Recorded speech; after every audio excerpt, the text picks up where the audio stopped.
अप्रैल में उनसे 17 अप्रैल के आसपास राजस्थान सरकार से कहा था कि हमें अपने बच्चों को लाना है, क्योंकि उनके अभिभावक और स्वयं बच्चे काफी परेशान अवस्था में थे। जब हमने उनसे राजस्थान सरकार से कहा तो राजस्थान सरकार ने इसे स्वीकार किया, और स्वीकार करने के बाद उन्होंने कहा कि आप बच्चों को ले जाइए, अपनी बसों को आप भेजकर इनको ले लीजिए। मैं इसका प्रसंग का इसलिए उल्लेख कर रहा हूं कि उन्होंने वार्ता के दौरान ये नहीं कहा कि मैं आपके बच्चों को बॉर्डर पे भेजे देता हूं, हमारे राजस्थान की बसें हैं, मैं उनको भेज देता हूं, क्योंकि वो राजस्थान में ही काम कर रहे थे, राजस्थान में ही उनका अध्ययन का क्षेत्र था। उन्होंने यह न कहा कि आप अपनी बसें भेज दीजिए। यहां से अनुमान किया गया कि लगभग वहां पर हमारे 10,000 बच्चे होंगे, और हमने 560 बसें भेजी। अब प्रश्न यहीं से शुरू होता है कि हमने जब बसें भेजी तो वहां पता चला कि 12,000 के आसपास बच्चे हैं, और जो बाकी शेष बचे 10,000 बच्चों के अलावा जो बच्चे थे, जो हमारी 560 बसों में नहीं आ पा रहे थे, उनका विशेष आग्रह था कि आप हमको भी ले चलिए। यहाँ तो खाना पानी भी नहीं मिल रहा है, यहाँ रहने के लिए विशेष प्रकार का कोई सुविधा भी नहीं है, ना भोजन की व्यवस्था है। ऐसी स्थिति में हमको उत्तर प्रदेश ले चलिए। वो अपनी व्यथा को बता रहे थे, उसको देखकर उत्तर प्रदेश सरकार ने के हमारे अधिकारियों ने रोडवेज के राजस्थान के रोडवेज के अधिकारियों से वार्ता की है, और जब उनसे वार्ता की तो उन्होंने कहा कि हम आपको अतिरिक्त बसें देंगे, लेकिन उसका भुगतान उत्तर प्रदेश को करना होगा। इसकी आप एक लिखित अपील हमसे करिए कि आप उसका भुगतान कर देंगे। हमारे यहाँ के उत्तर प्रदेश रोडवेज के अधिकारियों ने लिख कर भेजा कि आपको हमको अतिरिक्त बसें दे दीजिए, हम उनका भुगतान करने में हमें आपत्ति नहीं है। अब अतिरिक्त बसें जो दी गई, इत्तेफाक था कि वहां पर जो हम लोग की उत्तर प्रदेश की जो बसें थी उनमें डीजल की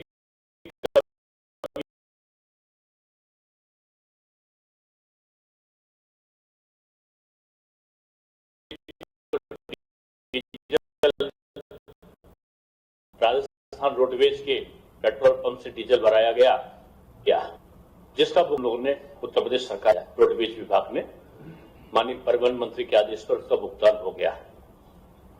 अब इसके बाद उन्होंने फिर से एक रिमाइंडर भेजा, और रिमाइंडर की कॉपी आपको उपलब्ध हो जाएगी। ये रिमाइंडर भेजा उन्होंने कि आपको जो 94 बसें दी गई थी, उन बसों का जो भुगतान है वो आपने अभी तक नहीं किया है।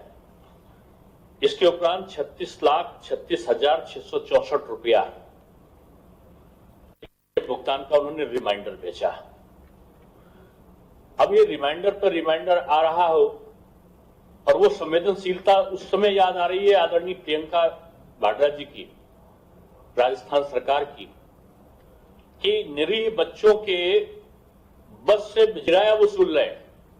94 बसों का किराया वो 36,36,064 रुपया का भुगतान ले रहे हैं, और दूसरी तरफ ये संवेदना व्यक्त करते हुए कह रहे हैं कि हम राजस्थान की बसें आपको बॉर्डर पे भेज रहे हैं।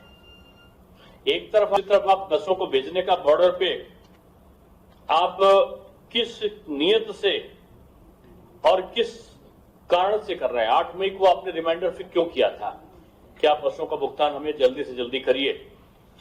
आप हमसे भुगतान वसूली का मांगते हैं, और दूसरी तरफ आप संवेदना दिखाते हैं। ये दोहरी मानसिकता मैं समझता हूं कि इस राष्ट्रीय नेतृत्व को शोभा नहीं देती। और एक तरफ उप मुख्यमंत्री जी बयान दे रहे हैं कि हमारी बसें वहां पर गई, उनको उन्होंने लिया नहीं। हमारे सामने प्रश्न था कि हम उत्तर प्रदेश को आपको फिर से रिमाइंड कराना चाहेंगे, जिसको हमने कल भी आपके इसमें परसों भी इस बात को कहा था कि 297 बसें, 97 बसें, 33 थ्री व्हीलर थे, 67 ऐसे वाहन थे जो बस की श्रेणी में नहीं आते थे, 68 वाहन ऐसे थे जिनके कागज पूरे नहीं थे। ये हमने इस बात को कहा था। और ये कोरोना की महामारी हो रही हो, उसकी जंग लड़ी जा रही हो, और ऐसे समय कांग्रेस वर्षों की राजनीति कर रही हो, प्रवासी श्रमिकों की के ऊपर राजनीति कर रही हो, ये शर्म की बात है। आज ये देखा जाए कि इस पूरे प्रसंग में जो उभर कर आया है कि आप पैसा मांग रहे हैं उन बच्चों को, छोटे बच्चों को ले जाने के लिए, आप दो बार वसूली कर रहे हैं, आप पेट्रोल का पैसा भी वसूली ले रहे हैं। आपने एक बार नहीं कहा कि हम राजस्थान के डिपो से जो आपने पेट्रोल भराई तो हमारे वहां के लोग थे जिनको उत्तर प्रदेश ले गए। उत्तर प्रदेश के रहने वाले भले हों, लेकिन कई वर्षों से वो राजस्थान में ही रह रहे थे, उनको हम लाए थे। तो एक मानवीय संवेदना उनके सामने नहीं थी कि वो किंचित मात्र इस बात को सोचते कि हम उनको बगैर पैसा लिए उनको भेजते हैं। उन्होंने उसके लिए रिमाइंडर पे रिमाइंडर भेजे।